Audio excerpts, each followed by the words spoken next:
This news is sponsored by St. Joseph Senior Secondary School, Panapur, Kariyat, Bangra, Muzaffarpur.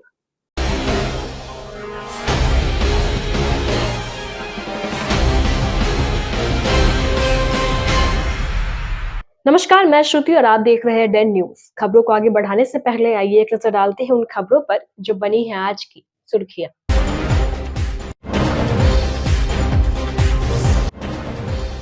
Muzaffarpur में होली के लिए शराब जुटा रहे धंधेबाजों पर टूटी पुलिस, 4 गिरफ्तार, कई दारू भट्टी किए गए नष्ट।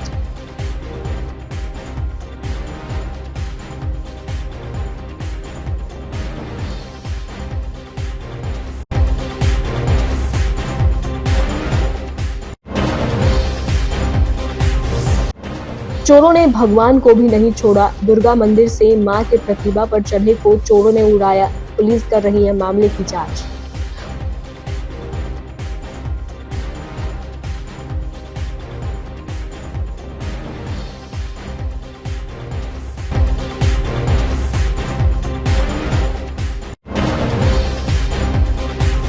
और जदयू आरजेडी का गठबंधन कराना मिली राजनीतिक धूल, प्रशांत किशोर का बड़ा बयान, तेजस्वी पर भी बरसे।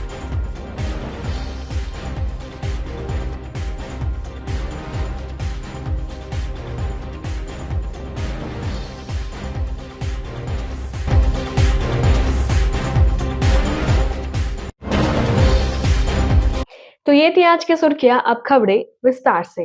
बिहार में पूर्ण शराबबंदी है, लेकिन होली पर शराब की सप्लाई तेजी से बढ़ती है।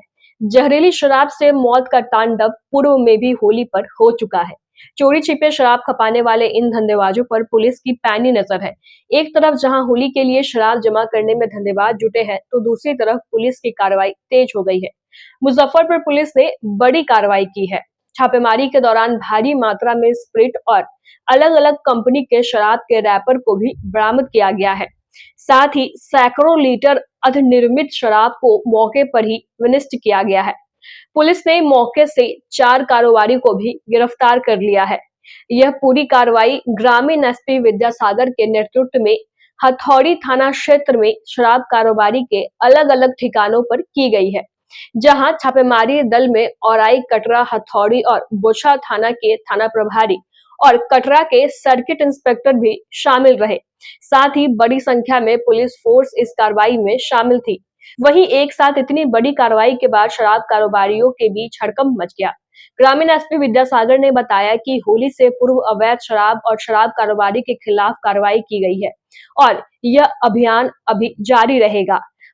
वह सड़क पर हो या फिर चौड़ में, शराब कारोबारी कहीं नहीं बख्शे जाएंगे। अब तक क्या कार्रवाई में सामने आया सर? हाँ, ये हथौड़ी थाना अंतर्गत जो भी इसके लिए बदनाम जगह थे जहाँ की शराब का कारोबार होता था, वहाँ शराब बनाई जाती थी, महुआ शराब या स्पिरिट से शराब बनाई जाती थी। तो हथौड़ी थाना पे सुबह आकर के हमने चौकीदारों से एक एक सूचना ली और सूचना के आधार पर हम लोग सिमरी गांव में, डीहजीवर गांव में, उसके बाद बरदह गांव में, बरहद गांव में, और देखिए गांव में ही नहीं बल्कि सुदूर जो चंवर क्षेत्र है वहाँ तक जा कर के हम लोगों ने काफ़ी मात्रा में स्पिरिट बरामद किया है और बनाया हुआ शराब, निर्मित शराब भी बरामद किया है। इसके अलावा 4 अभियुक्तों को भी गिरफ्तार किया है हम लोगों ने। और ये कार्रवाई होली के बाद भी चलती रहेगी। होली के समय कुछ ज़्यादा ही हो रही है कार्रवाई, और इसमें हमारे चौकीदारों का मनोबल बढ़ाने के लिए मैं इन्हें पुरस्कृत भी करूँगा। इनके निशानदेही पर, इनके बताए हुए पर, इनकी सूचना पर ही हम लोग सारे लोग आए हुए हैं। साथ में हमारे महिला कांस्टेबल भी है जो देख रहे हैं, और महिला पुलिस पदाधिकारी भी है, हम लोग भी हैं। किसी के साथ कोई अनहित हम लोग नहीं कर रहे हैं, कानून सम्मत कार्य कर रहे हैं। जहां भी शराब मिल रहा है, कच्चा शराब, उसका हम लोग विनिष्टीकरण यहीं पे कर दे रहे हैं, और बाकी निर्मित शराब और स्पिरिट को हम लोग ले जा रहे हैं। जो गिरफ्तार हुए हैं उनके साथ हम लोग इसको प्रदर्शन के रूप में न्यायालय में स्थापित करेंगे। मुजफ्फरपुर में चोरों ने अब मंदिर को भी निशाना बनाना शुरू कर दिया है। मंदिर में चोरी की एक वारदात सामने आई है। बीती रात मिठनपुरा थाना इलाके के मंदिर रोड स्थित चतुर्भुज स्थान मंदिर से सटे मां विंध्यवासिनी मंदिर को निशाना बनाते हुए चोरों ने माता पर चढ़े आभूषण पर हाथ साफ कर दिया। चोरी की घटना के बाद स्थानीय लोगों में पुलिस के खिलाफ गुस्सा है। इधर सूचना पर पहुंची मिठनपुरा थाने की पुलिस ने मामले की छानबीन शुरू कर दी है। सीसीटीवी फुटेज खंगाले जा रहे हैं। मंदिर देखरेख करने वाले आनंद कुमार ने बताया कि रविवार की सुबह जब वे मंदिर खोलने आए तो देखा कि गेट से ताला गायब है। अंदर जाकर देखा तो मां दुर्गा पर चढ़े चांदी का मुकुट, नथिया और टीका गायब था। तब जाकर इसकी सूचना उन्होंने पुलिस को दी। आनंद कुमार ने बताया कि इससे पहले भी मंदिर का दान पेटी चोरी हो चुका है। उन्होंने पुलिस प्रशासन से कार्रवाई की मांग की है। हालांकि पुलिस का कहना है कि सीसीटीवी फुटेज के आधार पर चोरों की पहचान की जा रही है। हम 5:10 या 15 मिनट पे आए होंगे। डेली हम सुबह में आते हैं और रात में भी बंद करते, सुबह में भी खोलते हैं। देखे कि दोनों पल्ला भिड़का हुआ है और ताला जो है दोनों है ही नहीं है, गायब है। तो जब फिर हमने पंडित जी को फ़ोन किया, कहेंगे देखो क्या है, तो हमने फिर देखा जो है माँ का मुकुट, कान का नथिया और मंगलसूत्र, मेरे माथे का बिंदिया और गले में का कमल का सिंथेटिक था। ये सब सामान जो है गायब था।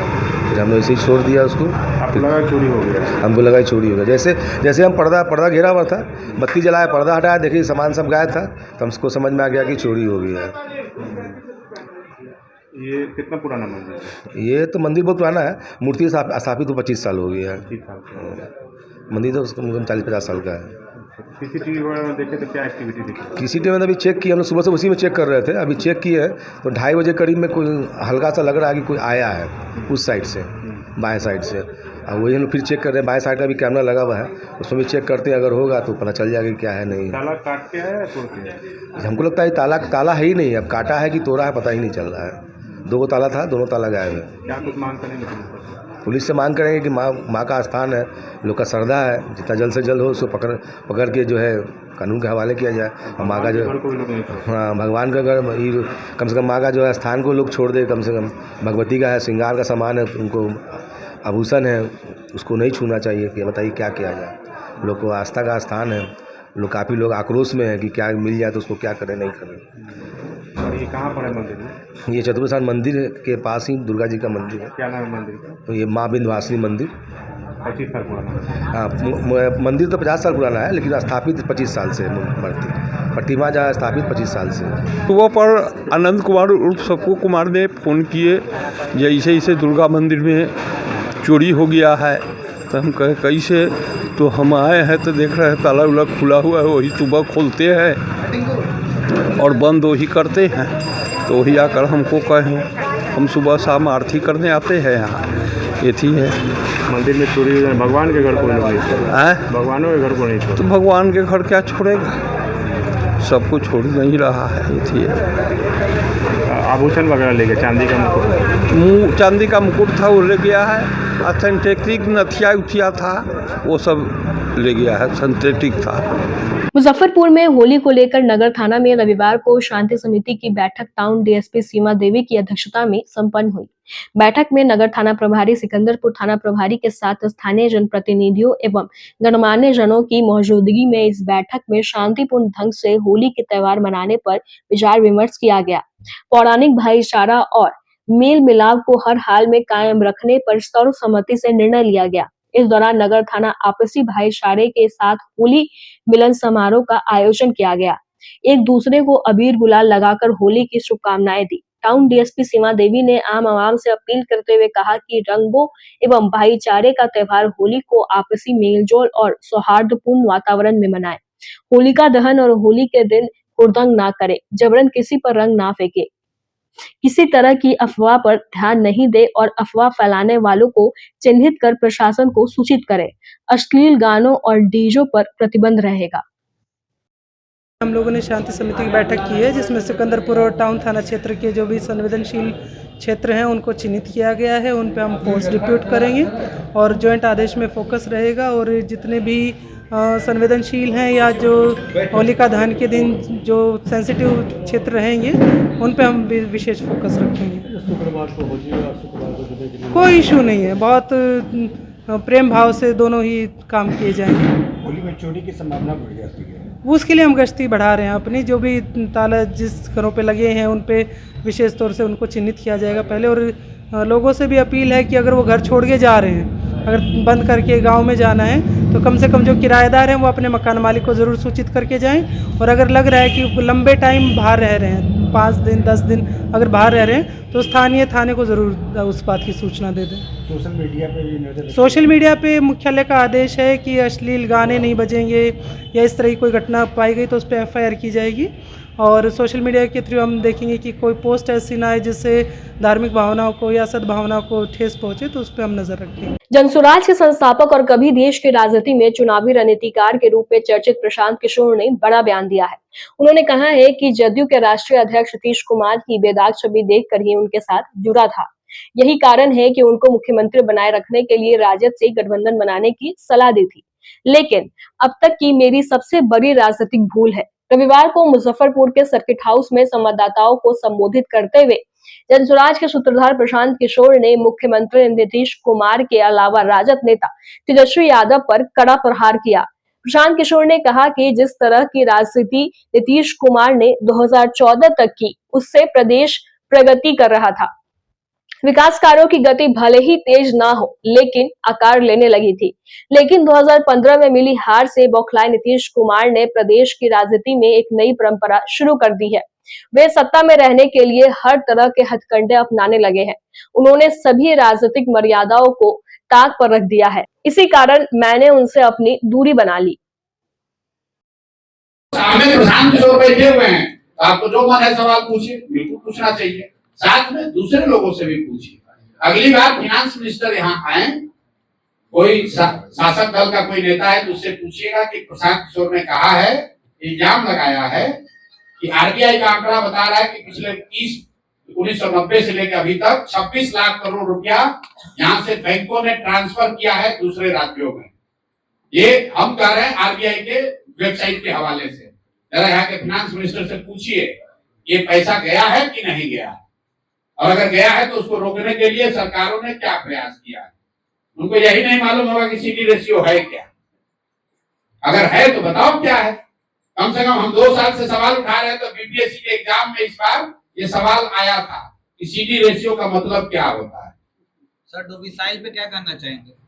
डोमिसाइल जो बिहार में स्थिति है वो बिल्कुल गलत है, हम लोग उसके विरोध में हैं। डोमिसाइल बिहार में, बिहार के बच्चों के लिए रिजर्व होना चाहिए सीट कम से कम। 100% तेजस्वी यादव कुछ भी कह सकते हैं। अभी जो पहले 2 चरण में शिक्षकों की बहाली हुई, उस समय शिक्षा मंत्री कौन था? चंद्रशेखर यादव, जो तेजस्वी यादव के ही पार्टी के नेता हैं। उस समय उप मुख्यमंत्री कौन थे? तेजस्वी यादव। वो नौकरी देने का श्रेय कौन लेना चाह रहा है? तेजस्वी यादव। तो आप लोग जरा पूछिए कि सर आप उस समय डोमिसाइल नीति काहे नहीं लागू कर दिए? 2 लाख जब शिक्षकों की भर्ती हो रही थी, अभी तो 1 साल पहले की बात है, 70% यूपी और मध्य प्रदेश के लड़के उसमें आए हैं, दूसरे राज्यों के लड़के आए हैं। जैसे विपक्ष में आए तो तुमको डोमिसाइल नीति दिख रहा है। बाबूजी और माई 15 वर्ष यहाँ पर मुख्यमंत्री थे, तब डोमिसाइल का मतलब नहीं समझ में आ रहा था। डोमिसाइल क्या है? तेजस्वी यादव को आपको पूछिए कि 15 साल आप सत्ता में रहे, आपके माँ बाबूजी, करीब 3 वर्ष आप डिप्टी CM रहे, उसमें 2 लाख शिक्षकों की बहाली हुई, उस समय क्यों नहीं डोमिसाइल लागू कर दिए? जैसे ही विपक्ष में आए तो याद आ रहा है, विपक्ष में आए हैं तो शराब माफिया जदयू में दिख रहा है। जैसे ही सत्ता में गए थे तो उनको शराबबंदी से ही सब फायदा दिख रहा था। भाई यहाँ पलटू राम हम लोग नीतीश कुमार को कह रहे हैं, लेकिन ये भाजपाई और तेजस्वी यादव भी उतने ही बड़े पलटू राम है। नीतीश कुमार पलट के भाजपा में जा सकते हैं, ये तभी तो संभव है जब भाजपा वाले उनको गला लगाने के लिए तैयार हैं। जब नीतीश कुमार पलट के गए और तेजस्वी ने उनको गले लगाया तो तेजस्वी भी तो पलटू राम हो गए। कल तक उनको गाली दे रहे थे, पलटू चाचा बुला रहे थे, अब उन्हीं को विकास पुरुष बता रहे हो। तो नीतीश कुमार अकेले पलटू राम नहीं है, उनका योगदान इतना ही है कि पलट पलट के तीनों दलों को उन्होंने पलटू राम बना दिया। किसी का कोई बात नहीं है, जिसको उन्होंने चुन लिया वही पलट गया।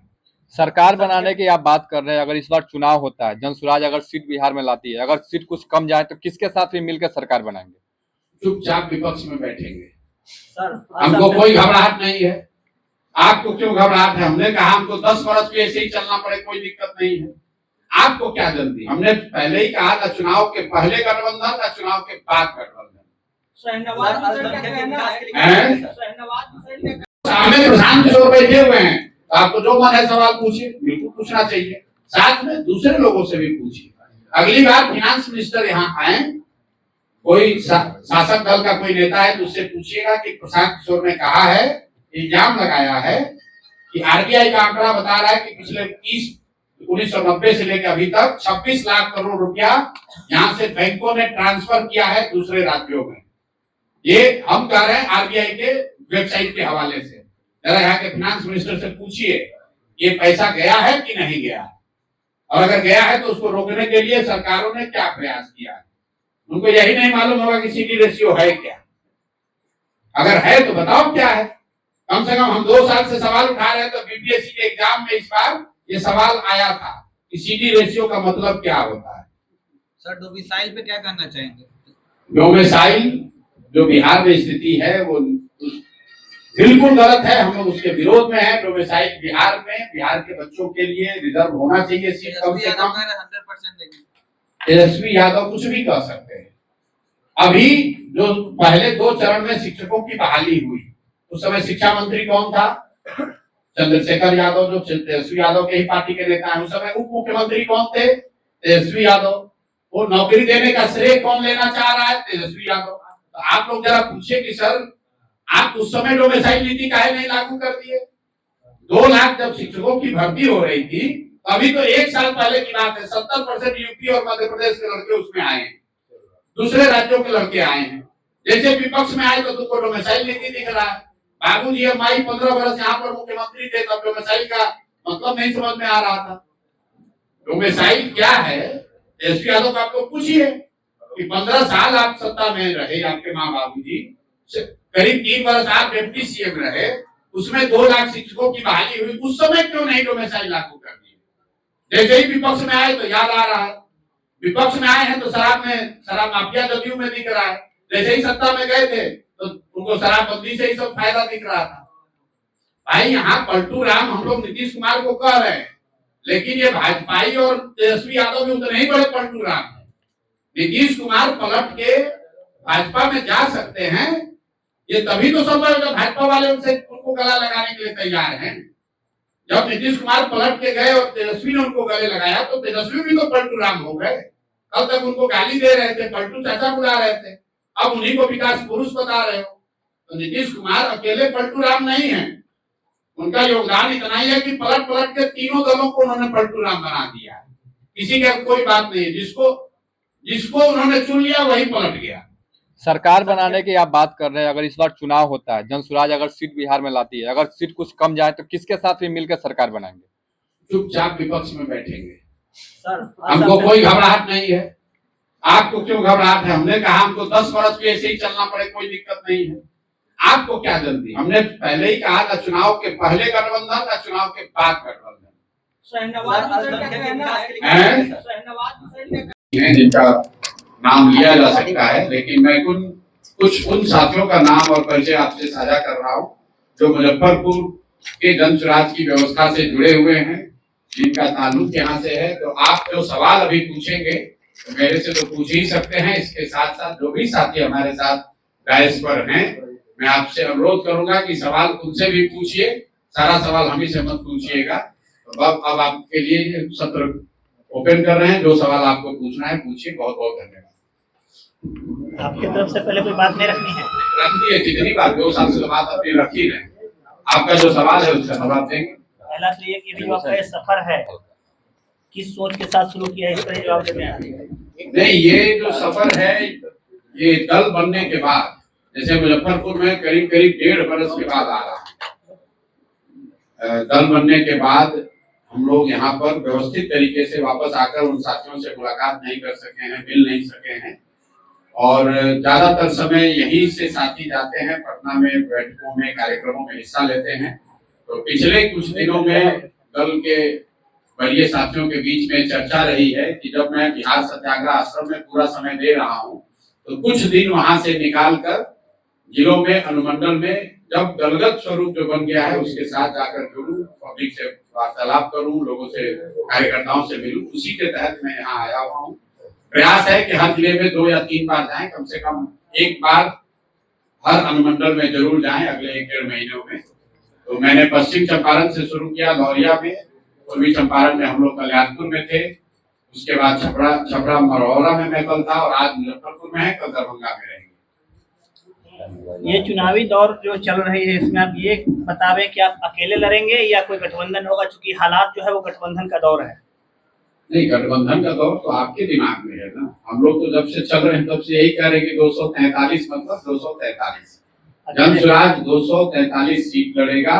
चुनाव से पहले भी कोई गठबंधन नहीं, चुनाव के बाद भी किसी तरह का कोई गठबंधन नहीं। एक सवाल सर, आप जब जेडीयू में थे, प्रदेश के उपाध्यक्ष थे, और जो आप बार बार अटैक कर रहे हैं तेजस्वी पे, तेज प्रताप पे या राजद पे, कहीं ना कहीं उनको रिवाइव करने में आपका भी कुछ ना कुछ श्रेय रहा है, क्योंकि उस समय आप जदयू में थे और आप ही के प्रयास से ये गठबंधन बना था। तो उसके लिए कितना आप उसको क्या लेके क्या सोचते हैं आप? नहीं, हर समय कालखंड की अलग परिस्थिति थी। 2014-15 में मैंने नीतीश कुमार की मदद की थी और उस गठबंधन में लालू जी की पार्टी भी उस समय थी। तेजस्वी और तेज प्रताप तो उस समय नहीं थे, लालू जी थे। लेकिन 2014-15 के जिस नीतीश कुमार और जदयू की मैंने मदद की थी और 2024-25 के नीतीश कुमार, दोनों में जमीन आसमान का फर्क है। नेता के तौर पर, मुख्यमंत्री के तौर पर और व्यक्ति के तौर पर। जिस नीतीश कुमार की मैंने मदद की थी, प्रशासक के तौर पर, मुख्यमंत्री के तौर पर उनकी छवि थी कि बिहार में सुशासन आया है, कम से कम कुछ सुधार होता दिखा था। नीतीश जी की छवि ये थी कि अच्छी सरकार चल रही है जिसमें भ्रष्टाचार पर कुछ अंकुश लगा है, कुछ विकास शुरू हुआ है। और हमको बिहार की राजनीति से कोई बहुत लेना देना नहीं था। हम लोग तो यही चाहते हैं कि बिहार में तरक्की हो। नीतीश जी उस समय उन्होंने अपना पद छोड़ दिया था। नीतीश जी चुनाव नहीं हारे थे। नीतीश जी के दल को लोकसभा में झटका लगा था। नीतीश जी की पार्टी सिर्फ 2 विधान लोकसभा जीती थी। उन्होंने पद से इस्तीफा देकर मांझी जी को मुख्यमंत्री बना दिया। नीतीश बाबू नवंबर 2014 में हमसे मिलने दिल्ली आए। उनको किसी ने कहा था कि नरेंद्र मोदी का जो अभियान चला है ये करने वाला लड़का बिहार का है। जब नीतीश बाबू हमसे मिले तो मैंने उनसे यही आग्रह किया, एक तरह से सवाल भी किया कि आप बिहार के मुख्यमंत्री थे, जनता ने तो लोकसभा में जदयू को हराया है, आप मुख्यमंत्री पद क्यों छोड़ दिए? उनका ये जवाब था कि हमने इतना काम किया, इसके बावजूद जनता ने वोट नहीं दिया तो मेरा पद पे रहना नहीं बनता है। मेरा सुझाव ये था कि आप वापस मुख्यमंत्री पद पर रहिए और चुनाव लड़ने की जो बात है उसमें जो मदद हो सकती है वो हम लोग करेंगे।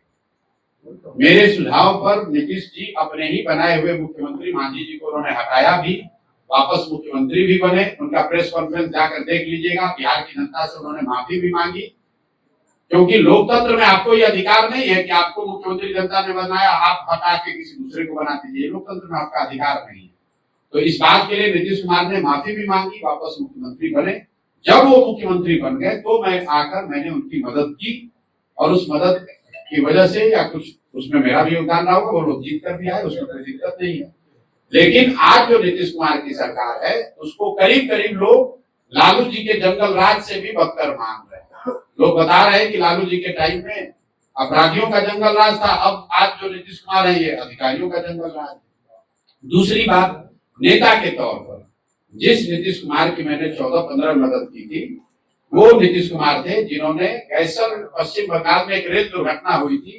नीतीश बाबू तब रेल मंत्री थे। इन्होंने अपने पद से इस्तीफा दिया, वाजपेयी साहब ने इनका इस्तीफा मंजूर नहीं किया। तो नीतीश बाबू का पब्लिक स्टेटमेंट है, जाकर देख लीजिए। इन्होंने कहा कि मेरे पद पर रहते हुए अगर 200 से ज्यादा लोगों की मृत्यु हो गई तो मैं कैसे पद पर रहूंगा। आज वही नीतीश कुमार, कोविड में हजारों लोग उनकी दुखद मृत्यु हो गई और नीतीश कुमार घर से बाहर नहीं निकले। अंतिम जो राजनीतिक मोरालिटी की बात है, 14-15 में नीतीश कुमार चुनाव हारे नहीं थे, लेकिन फिर भी राजनीतिक मोरालिटी के आधार पर पद छोड़ दिया था। आज नीतीश कुमार 2020 में चुनाव हार गए हैं। 243 के विधानसभा में उनके 42 विधायक हैं, तो चुनाव तो हार गए हैं, लेकिन फिर भी कोई ना कोई गठबंधन बनाकर, कभी राजद का लालटेन पकड़कर, कभी भाजपा का साथ लेकर पद पर बैठे हुए। तो जिस नीतीश कुमार का विरोध हो रहा है ये वो नीतीश कुमार है जिनकी राजनीतिक मोरालिटी खत्म हो गई है, जिनके सुशासन का जो तगमा लगा हुआ था वो कहीं हट गया है और सिर्फ उनकी प्राथमिकता आज कुर्सी पर बने रहना है, इसलिए उनका विरोध कर रहा है। एक अंतिम बात समझ लीजिए कि लोकतंत्र में, 1 मिनट खाली समझ लीजिए इस बात को, आप लोग ये जो सवाल करते हैं कि पहले मदद के लिए, भाई लोकतंत्र में सपोर्ट, समर्थन, वोट 5 वर्ष के लिए है। चुनाव तो 5 वर्ष पर होता है ना, तो आपने एक बार जिसको वोट दे दिया फिर जीवन भर उसी को वोट देते रहिएगा। लोकतंत्र में ये कहा गया है कि आपका जिस नेता पर, विचार पर, दल पर भरोसा है उसके साथ खड़े होइए, उसको वोट दीजिए। लेकिन अगर वो दल, वो नेता आपके आशा के अनुरूप काम न करे तो नागरिक होने के नाते आपकी जवाबदेही है कि जिस मजबूती से आपने उनकी मदद की है उसी मजबूती से उनका विरोध भी कीजिए, वरना तो लोकतंत्र ही खत्म हो जाएगा। देश के 112 जिलों में मुजफ्फरपुर नंबर 1 आया है। आकांक्षी जिला कार्यक्रम के तहत इस उपलब्धि पर जिले को 3 करोड़ की राशि मिली है। जिला ने स्वास्थ्य एवं पोषण थीम अंतर्गत भारत में प्रथम स्थान प्राप्त किया है। मुजफ्फरपुर की शानदार उपलब्धि को डीएम ने जिले की जनता, अधिकारियों एवं कर्मियों को समर्पित किया है। डीएम ने एक्शन प्लान बनाने तथा प्रस्ताव नीति आयोग को जल्द भेजने का निर्देश दिया है। जिले में आधारभूत संरचनाओं के निर्माण से लेकर विकास कार्यों में काफी तेजी आई है। इसी क्रम में आकांक्षी जिला कार्यक्रम के तहत मुजफ्फरपुर जिला को राष्ट्रीय स्तर पर 112 जिलों में प्रथम स्थान प्राप्त हुआ है। डीएम ने सतत एवं प्रभावी प्रयास कर आकांक्षी कार्यक्रम के सभी सूचकांकों में प्रगति लाने को लेकर नियमित समीक्षा बैठक करने तथा समय समय पर स्थलीय जांच कर कार्य में सुधार लाने को कहा है। इस दिशा में जो है हम लोगों ने प्रयास किया था और विभिन्न सूचकांकों में जहां हम लोग पीछे थे, पूरी टीम के साथ हम लोगों ने प्रयास किया और उसी का परिणाम है कि पिछले वर्ष का जो जून क्वार्टर का था उसमें हम लोगों को राष्ट्रीय स्तर पर जो है हम लोगों को स्थान मिला था और उसमें 3 करोड़ की राशि नीति आयोग से पुरस्कार स्वरूप जिले को मिली है। और उस राशि से हम लोग इस जिले में क्या स्कीम्स बेहतर क्रियान्वित की जाए उसका प्लान बनाएंगे और हम लोग राज्य सरकार के माध्यम से नीति आयोग में स्वीकृति के लिए भेजेंगे। ये एक बड़ी उपलब्धि है और इसमें राष्ट्रीय स्तर पर इस जिले को पहचान भी मिली है और 3 करोड़ की राशि भी मिली है पुरस्कार स्वरूप, जिससे हम लोग और बेहतर योजनाएं बना करके इस जिले में जो है हम लोग क्रियान्वयन सुनिश्चित कराएंगे। इसके लिए मैं सभी पदाधिकारी और कर्मी जो हमारे पंचायत स्तर तक के हैं, जो काम कर रहे हैं, जिनके प्रयास के बदौलत ये उपलब्धि हम लोगों को हासिल हुई है, उनको मैं सभी को आज के दिन बधाई भी देता हूँ। किस क्षेत्र में प्रदर्शन अच्छा? ये हेल्थ न्यूट्रिशन सभी क्षेत्रों में है, लेकिन हेल्थ न्यूट्रिशन के क्षेत्र में गुणात्मक सुधार मिला है, सुधार हुआ है और उसी में जो है ये 3 करोड़ की राशि हम लोगों को मिली है जिले को, जिससे हम लोग बेहतर जो है और ये स्कीम्स को बना करके और हम लोग बेहतर क्रियान्वयन सुनिश्चित करें। वक्त हो चला है एक छोटे से ब्रेक का। ब्रेक के बाद तुरंत हाजिर होते हैं। तब तक के लिए बने रहिए हमारे साथ और देखते रहिए Den news. Saint Joseph senior secondary school, Panapur, Kariyat, Bangra, Muzaffarpur, affiliated to CBSE 10+2. Co-education. The school maintains a very efficient team of teachers equipped with physics, chemistry, biology, maths and computer lab. Career-oriented classes through counseling from Standard 6. Skill development through yoga, dance and music. Route-wise vehicle facilities available. Separate hostel facilities for boys and girls. School is always ahead in participating cultural, literacy and other similar activities both at city and state level. Our result in boards, IIT, PMT show our effort. Registration for admission is going on. Registration forms available on Lenin Chowk and Juan Chhapra also. Break के बाद एक बार फिर से आपका स्वागत है। तो लिए बढ़े चलते हैं आपको अगली खबरों की ओर। झूमते, नाचते, गाते और लाल केसरिया निशान लिए भक्तों का रेल जिधर से गुजरा, राहगीरों की भीड़ ठहर सी गई। ऐसा लगा मानो मुजफ्फरपुर की धरती पर खाटू श्याम खुद उतर आए हो और भक्त बाबा श्याम के रंग में रंग कर गोपियों की तरह नाच रहे हो। रंगीलो फागुन महोत्सव के 11वें दिन रविवार को मुजफ्फरपुर क्लब परिसर में भव्य श्याम निशान शोभा यात्रा निकाली। कंपनी बाग, टावर चौक, पंकज मार्केट, गरीब स्थान रोड, शाहू रोड सहित विभिन्न मार्गों से होते हुए शोभा यात्रा श्याम मंदिर पहुंची। इस दौरान भक्तों की उमंग और मस्ती देखते बनी।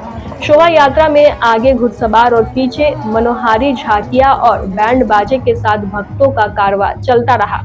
सबसे पीछे रथ पर बाबा का शीश विराजमान रहा, जगह जगह श्याम भक्तों का स्वागत किया गया। लोग फूलों की बारिश करते रहे। गुलाब जल और इत्र की फुहारें भी छोड़ी जाती रही।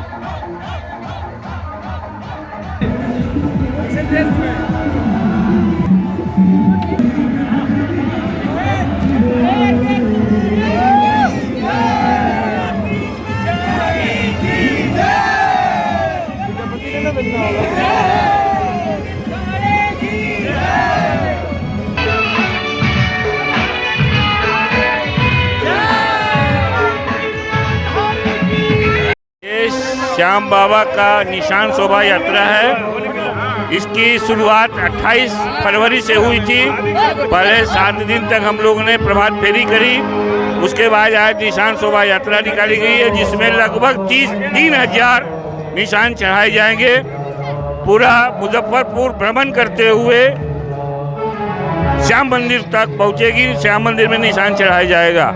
रविवार को राजद के तिरहुत स्नातक क्षेत्र के पूर्व प्रत्याशी गोपी किशन के द्वारा मुजफ्फरपुर के गोला रोड राम भजन बाजार स्थित विना कला आश्रम में वसंतोत्सव कार्यक्रम का आयोजन किया गया, जिसमें नृत्य संगीत का आयोजन किया गया। साथ ही सभी लोगों ने फूलों की होली खेली। इस दौरान लोगों ने स्वादिष्ट पकवान का भी लुत्फ उठाया। मौके पर लालगंज के पूर्व विधायक केदारनाथ प्रसाद, प्रोफेसर देवव्रत अकेला, अधिवक्ता संगीता शाही, रमेश केजरीवाल, विजय पोदार, श्याम पोदार सहित सैकड़ों लोग मौजूद रहे।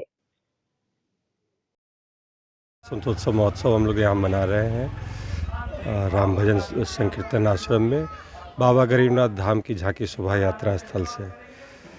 और ये उसी कड़ी में है, लोगों को एक दूसरे से सौहार्द और परस्पर प्रेम और अपनत्व का भाव के लिए हम लोग एक साथ यहाँ इकट्ठे होते हैं। बसंत ऋतु के स्वागतम है और उन बसंत ऋतु को हर्षोल्लास से मनाने के लिए सभी साथी लोग आए हैं। और मेरा आप लोगों के माध्यम से हमारे तमाम साथियों से अनुरोध है कि होली आ रहा है, बड़े प्यार से एक दूसरे से परस्पर प्रेम से होली मनाएं। जो लोग से आपका नहीं भी बनता हो उसको भी गले लगाएं, यही होली का त्यौहार का मतलब है। बहुत बहुत धन्यवाद। कार्यक्रम में क्या कुछ कार्यक्रम में शुरुआती दौर में हम लोगों का एक परिपाटी है सप्तऋषि का वंदन, जो समाज के 7 महत्वपूर्ण अंग हैं उनका वंदन किया जाता है। और वहीं से फिर उनका विचार लेके और हम लोग फिर हर्षोल्लास के साथ रंगारंग कार्यक्रम, गीत संगीत का कार्यक्रम होता है और फिर अल्पाहार का। मुजफ्फरपुर के अखाड़ा घाट रोड स्थित एक विवाह भवन में रविवार को वैश्य सूरी समाज की ओर से होली मिलन समारोह का आयोजन किया गया, जिसमें सैकड़ों लोग शामिल हुए। सभी ने एक दूसरे को रंग गुलाल लगाकर होली की बधाई दी। सूरी समाज के लोगों ने कहा कि होली जीवन में खुशियां लेकर आती है। होली मिलन के जरिए समाज में शांति और भाईचारे का माहौल बनता है। लोगों ने कहा कि होली मिलन समारोह में उपस्थित सैकड़ों की भीड़ यह साबित करती है। अब वैश्य सूरी समाज समिति अति शीघ्र परिवार मिलन समारोह का आयोजन कर समाज को परिवार की तरह मजबूत बनाएगा। इस दौरान एक से बढ़कर एक सांस्कृतिक कार्यक्रम का भी आयोजन किया गया। मौके पर मुख्य अतिथि के रूप में पहुंचे केंद्रीय मंत्री एवं मुजफ्फरपुर सांसद राजभूषण निषाद चौधरी, नगर विधायक विजेंद्र चौधरी, मेयर निर्मला साहू समेत कई जनप्रतिनिधि मौजूद रहे। और जो आज जो सूरी परिवार का वैश्य का पूरे का होली मिलन समारोह जो रखा गया है, इन सभी संयोग की जो गठबंधन बनाए हैं, गठबंधन उन सभी को, और जो दूर दराज से हमारे अतिथि जो भी मंत्री है आदरणीय डॉक्टर वरुण जी है, जो भी आए हैं उपस्थित है यहाँ पर बड़े पोस्ट पे बड़े बड़े, और हमारे समाज के लोकल जितने सूरी समाज के पहुँचे हैं उन सभी को मैं होली के शुभ अवसर पर दिल से धन्यवाद देती हूँ और बहुत सारे ढेर सारे शुभकामना। और मेरी यही कामना है कि जो भी भाई सालों साल यह होली के भांति को करते हैं, इस बार बहुत भव्य होली मिलन समारोह किए हैं, बहुत सारे व्यवस्था हैं, बहुत हमारे सूरी समाज के काफ़ी समस्या भीड़ है, काफ़ी भीड़ों में पहुँचे हुए हैं उपस्थित। इसके लिए मैं इन सभी को, मेरी यही कामना है, जो इन सब साले साले मिलकर समाज को आगे बढ़ाए और अपना अपना हर घर के बहू बेटी नाम रोशन करे। जिस चीज़ में मन लगा ले कि हमको यह करना है, वह कदम हासिल करके ही रहेगी। और मैं भी यहीं के बहू हूँ, मुजफ्फरपुर के वासी हूँ। मैं भी बहुत सारा संगठन करके मैं आज पार्षद की पद हासिल की हूँ। जो मैं आज वैश्य सूरी समाज का होली मिलन समारोह मुजफ्फरपुर में रखा गया है, इसके लिए मैं सभी वैश्य समाज सूरी समाज के सभी लोगों का मैं बहुत बहुत धन्यवाद करती हूँ कि बहुत ही अच्छा प्रोग्राम रहा है। और सबका मिलन समारोह, होली मिलन समारोह एक ऐसा पर्व होता है जो सारी दुश्मनी भूल के एकजुटता होकर रंग गुलाल की होली खेलते हैं और सभी मिलते हैं। सभी को यहाँ बहुत अच्छे से बुलाए, खाने पीने हर चीज़ का व्यवस्था किया गया है। वैश्य समाज के एक वैश्य समाज के उपजाति को सम्मानित किया जा रहा है, शॉल से, फूल से, गुलाल लगा के। इसके लिए मैं चितरंजन जी, वीरेंद्र जी और वार्ड पार्षद पूनम जी का और जितने भी कमेटी के लोग हैं सभी का मैं तहे दिल से बहुत बहुत धन्यवाद करती हूँ। बिहार छात्र संघ के द्वारा मुजफ्फरपुर के रामदयालु सिंह महाविद्यालय में होली मिलन आयोजित किया, जिसमें विभिन्न सांस्कृतिक कार्यक्रम का आयोजन किया गया, जिसमें गाने, नृत्य और नाटक शामिल थे। इस दौरान विभिन्न धर्मों के लोगों ने एक साथ मिलकर एक दूसरे को रंग लगाकर खुशियां मनाया। इस दौरान संघ के अध्यक्ष गौतम सिंह ने कहा, नशा मुक्त होली बनाएं और आपस में एकता बनाए रखें। प्रदेश अध्यक्ष करण सिंह ने कहा कि हमारा उद्देश्य होली की खुशियों को मनाने के साथ साथ सामाजिक एकता और सद्भाव को बढ़ावा देना है। मौके पर निखिल सिंह, मनीष सरदार, अमरनाथ सिंह, IT सेल अध्यक्ष मयंक राज सहित अन्य छात्र मौजूद रहे। कितने वर्षों से बिहार छात्र संघ होली समारोह मना रहे हैं? हम लोग विगत 4 वर्षों से होली मिलन समारोह मनाते आए हैं और हम लोग हिंदू मुस्लिम सभी के साथ हर वर्ष होली खेलते हैं और एक संदेश देने का काम करते हैं कि इस देश में हिंदू मुस्लिम सभी भाईचारा है और उसी भाईचारा के तहत होली में एक साथ किसी बिना जात धर्म का भेदभाव किए हुए इस पर्व को मनाएं और ख़ास तौर से करके युवाओं को हम लोग एक मैसेज देते हैं कि नशा मुक्त होकर के होली मनाएं, क्योंकि जो बिहार का होली मनता है वो देश में एक अलग मैसेज जाता है, अलग तरीके से पेश होता है। तो इस मैसेज को सुधरना चाहिए और साथ ही साथ हम ये कहना चाहेंगे कि सभी युवा अच्छे से होली को मनाएं। होली पर्व खुशी का है पर्व और भाईचारा का संदेश देते हुए होली पर्व। आज हम लोग बिहार छात्र संघ के तरफ से होली मिलन समारोह कार्यक्रम किए हैं, जिसमें सारे युवा साथी बिहार छात्र संघ के टीम मेंबर,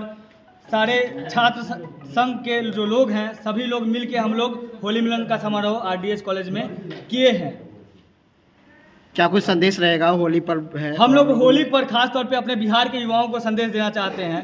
पहले का होली देखिए, होली जो है प्रसिद्ध है बिहार में, यूपी में होली खूब मनता है धूमधाम से, जैसे अभी हम लोग मनाए हैं गाना उना गा के ये सब के। लेकिन आजकल के यूथ जनरेशन दारू पी के और कचरा में लोट के होली मनाते हैं।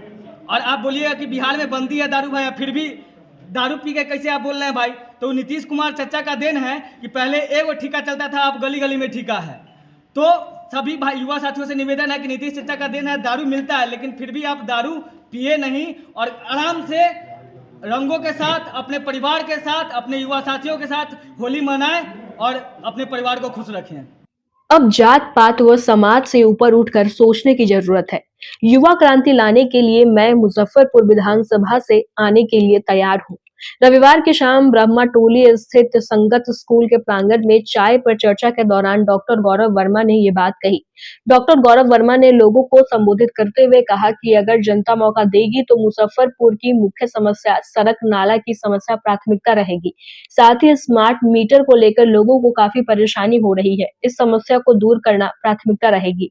वहीं स्वास्थ्य और शिक्षा में सुधार को प्राथमिकता दी जाएगी। कार्यक्रम में मुख्य अतिथि के तौर पर प्रधान पुजारी विनय पाठक शामिल हुए और उन्होंने डॉक्टर गौरव वर्मा को माला पहनाकर विजय भव कहकर आशीर्वाद दिया।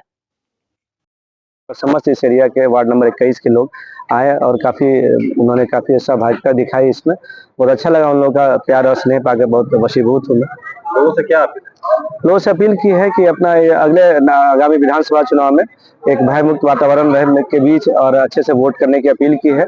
और मैंने अपनी दावेदारी भी पेश किया, लोगों के बीच अपने विचार भी व्यक्त किए हैं और बताया कि मेरे क्या विजन है, सबको मैंने शेयर भी किया, क्या यहाँ के प्रॉब्लम्स है उनका क्या सोल्यूशन है, क्या कुछ किया जा सकता है, उस पर भी चर्चा की गई है। लोगों के साथ काफी अच्छा लग रहा है। मैं लोगों का उत्साह देख के मैंने सबको यही बोला है, मैं मुजफ्फरपुर की तरफ से आ रहा हूँ, किसी पार्टी का कुछ ऐसा वो नहीं है, ना ही किसी पूर्वाग्रह से ग्रसित हूँ।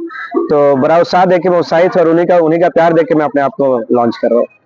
मुजफ्फरपुर के मालीघाट भारत माता चौक के समीप रविवार को मेगा मार्ट का शुभारंभ किया गया। मार्ट का शुभारंभ बोछा विधायक अमर पासवान और डिप्टी मेयर डॉक्टर मोनालिसा ने संयुक्त रूप से फीता काटकर किया। इस मौके पर विधायक ने कहा कि मेगा मार्ट के शहर को बहुत आवश्यकता थी। अब लोगों को एक ही छत के नीचे सभी आवश्यक सामान मिलेंगे, जो ग्राहकों के लिए अच्छा है। मार्ट ओनर रब्बा केसी किदवई ने बताया कि शहर में मेगा मार्ट खोलने का मतलब ग्राहकों को एक ही जगह पर सभी सामग्री सस्ते दरों पर उपलब्ध कराना है। उन लोगों ने ग्राहकों से एक बार सेवा का मौका देने की अपील की। उन्होंने कहा कि प्रत्येक खरीदारी पर 5% का डिस्काउंट दिया जा रहा है। मौके पर डॉक्टर नवीन कुमार, परवेज आलम, शबीर अहमद पप्पू, इकबाल मोहम्मद शमी, सुहेल सिद्दीकी समेत कई गणमान्य लोग उपस्थित रहे। आज यहाँ पे मेगा मार्ट का उद्घाटन हुआ है BMP 6 भारत माता चौक के पास, और बहुत खुशी है कि किदवई जी जैसे लोग जो हैं अभी इस मार्ट का वो ओनर होते हैं, और काफ़ी ज़रूरत थी यहाँ पे, क्योंकि जिस तरह से आबादी बढ़ रही है, जनसंख्या बढ़ रही है, उसके हिसाब से सुविधा भी बढ़नी चाहिए। और ये मेगा मार्ट खुल जाने से मुझे लगता है कि आसपास के लोगों को बहुत सुविधाजनक होगा, क्योंकि एक छत के नीचे जो रोज़ ज़रूरतों के सामान होते हैं, आपके स्नैक्स से लेके जो भी रोज़ बिस्किट से लेके जो भी रोज़मर्रा के ज़िंदगी के सामान होते हैं, वो यहाँ से उपलब्ध हो पाएंगे। और यहाँ के लोगों को बहुत बहुत शुभकामना देते हैं, और इस चीज़ का उपयोग करें और किदवई जी को और आगे बढ़ाएं, इनकी ब्रांचेज़ और खुलें, यही हम आशा और दुआ करते हैं। मौके पर आए हैं आज मैं BMP 6 में वी मार्ट के शुभ उद्घाटन समारोह में आई हुई हूँ। तो सबसे पहले इनके ऑनर जो हैं किदवई जी, उनको बहुत सारी शुभकामनाएं देती हूँ, और मैं बोलना चाहूँगी कि आगे बढ़ें, अपनी एक नई पहचान बनाएं, अपने ये खुद सेल्फ डिपेंडेंट हो रहे हैं, साथ में और लोगों को भी रोज़गार दे रहे हैं। तो और लोगों के लिए प्रेरणा स्रोत है। मुझे लगता है कि और लोगों को इनसे प्रेरणा मिलेगी। और मैं देख रही हूँ कि इधर के एरिया में इस तरह के वी मार्ट नहीं है, और जो भी ज़रूरतमंद चीज़ें हैं यहाँ पर मैं देख रही हूँ कि अवेलेबल हैं, अच्छी कंपनियों के फूड प्रोडक्ट अवेलेबल है। तो लोग आएंगे ज़रूर और सामान लेंगे, या कुछ सेल्स ऑफ़र भी मैं देख रही हूँ कि इन्होंने लगाई हुई है। तो लोगों की जितनी भी ज़रूरतमंद चीज़ें हैं यहाँ अवेलेबल हैं। तो यहाँ की जनता से मेरा निवेदन है कि यहाँ आए एक बार और ज़रूर देखें सामानों को। एक बार फिर से किदवई जी को मैं बहुत सारी शुभकामना देती हूँ। तो अपना यहाँ पे मार्ट खुला है, वो भारत माता चौक पे है, जो BMP 6 रोड जाती है वहाँ पे है। यहाँ इससे फ्रेंचाइजी लिया है मैंने, मेगा मार्ट का फ्रेंचाइज है, ये दिल्ली की कंपनी है। और इसका जो अभी उद्घाटन हुआ है, हमारे माननीय जो MLA साहब हैं अमर पासवान जी, उनके द्वारा हुआ है यहाँ पे। और मेयर जो बैठी हुई है अपनी डिप्टी मेयर, वो भी यहाँ पे मौजूद है चीफ गेस्ट में। तो एक छत के नीचे हम यहाँ पे बहुत चीज़ें प्रोवाइड कर रहे हैं, ग्रोसरी से लेकर और अपना प्लास्टिक आइटम से लेके, और जो भी आइटम हम लोग घर में यूज़ करते हैं, घरेलू सामान वगैरह, वो यहाँ पे अवेलेबल रहेगा। चाहे मशरूम हो गया, या फिर अपना अच्छे किस्म का ब्रांड का चावल हो गया, बिस्किट्स हो गया। और अभी मिनिमम जो है 5% हमारा डिस्काउंट है, और मैक्सिमम 50% तक हम डिस्काउंट दे रहे हैं। 10 रुपये का भी कोई आइटम अगर खरीद रहा है तो 5% हम डिस्काउंट दे रहे हैं, और मैक्सिमम 50% हम डिस्काउंट उसको दे रहे हैं। तो एक छत के नीचे सारी फैसिलिटी यहाँ पे अवेलेबल है। आप लोग आइए और इसका फ़ायदा उठाइए। आज की खबरों में बस इतना ही। कल फिर मिलेंगे कुछ नई खबरों के साथ। तब तक के लिए हमें दीजिए इजाजत। नमस्कार। Saint Joseph senior secondary school, Panapur, Kariyat, Bangra, Muzaffarpur, affiliated to CBSE 10+2. Co-education. The school maintains a very efficient team of teachers equipped with physics, chemistry, biology, maths and computer lab. Career-oriented classes through counseling from Standard 6. Skill development through yoga, dance and music. Route-wise vehicle facilities available. Separate hostel facilities for boys and girls. School is always ahead in participating cultural, literacy and other similar activities both at city and state level. Our result in boards, IIT, PMT show our effort. Registration for admission is going on. Registration forms available on Lenin Chalk and Jalan Chhapra also.